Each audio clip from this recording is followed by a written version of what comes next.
মানুষের মতো হাঁটা, দৌড়ানো, লাফানো। এবার শুধু তাই নয়, রোবট নামছে প্রতিযোগিতার মাঠেও। বেইজিংয়ে শুরু হয়েছে দ্বিতীয় বিশ্ব হিউম্যানয়েড রোবট গেমস। 5 দিনের এই আয়োজনে অংশ নিচ্ছে 16 দেশের 666টি দল এবং 2000-এর বেশি মানবাকৃতির রোবট। জাতীয় স্পিড স্কেটিং ওভালে উদ্বোধনী আয়োজনে প্রযুক্তির সাথে যেন মিশে যায় বিনোদন। মানুষের সাথে বাদ্যযন্ত্র বাজিয়েছে রোবট, খেলেছে ফুটবল, টেবিল টেনিস, এমনকি নিখুঁত সমন্বয়ে মার্চ পাস্ট আর জটিল অ্যাক্রোবেটিক্সও দেখিয়েছে তারা। তবে আসল পরীক্ষা ছিল প্রতিযোগিতার মাঠে।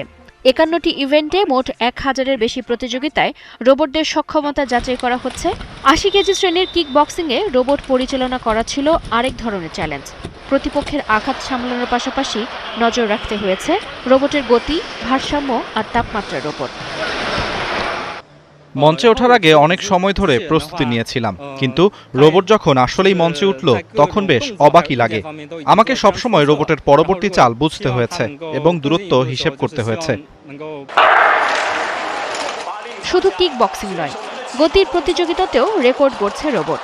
উদ্বোধনী আয়োজনে একটি হিউম্যানয়েড রোবট 9.39 সেকেন্ডে 100 মিটার দৌড়ে মানুষের বিশ্ব রেকর্ডের কাছাকাছি চলে যায়। আর বড় আকারের রোবটের 400 মিটার দৌড়ে তিয়ানগং 38.15 সেকেন্ডে জয় পায়।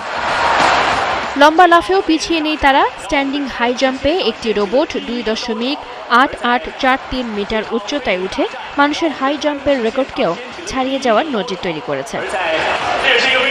এই প্রতিযোগিতায় শুধু রোবটের গতি বা শক্তি নয়, প্রযুক্তিকে বাস্তব জীবনে কতটা কাজে লাগানো যায় সেটিও দেখা হচ্ছে।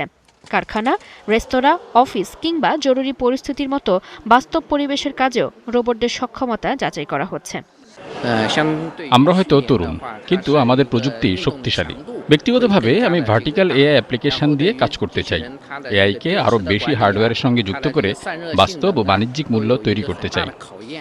মানুষের সাথে প্রযুক্তির দূরত্ব যখন ক্রমেই কমছে, বেইজিংয়ের এই মাঠ যেন তারই আরেকটি বাস্তব প্রদর্শনী, যেখানে প্রতিযোগিতা করছে শুধু রোবট নয়, ভবিষ্যতের প্রযুক্তিও। চৈতি সরওয়ার, ৭১।